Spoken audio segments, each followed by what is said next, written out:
темадан чыкпай эле мыйзамдуу мыйзамсыз экенин мына тиешелүү адистер чечип берет. Сиз аны баа бере эле коюңуз агачы. Биринчиден.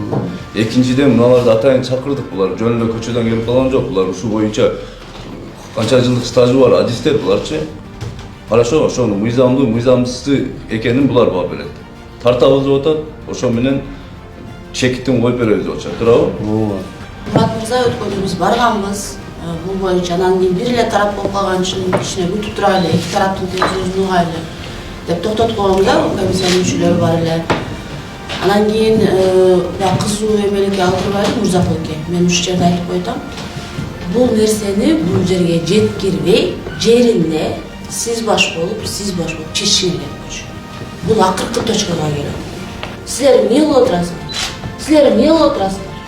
Канча жылдан бери деп атасыз өзүң. Ушунча жылдан бери ушул нерсе мына аз чечип койдуңарбы? Мына бул дагы ыраазы, болот экен го.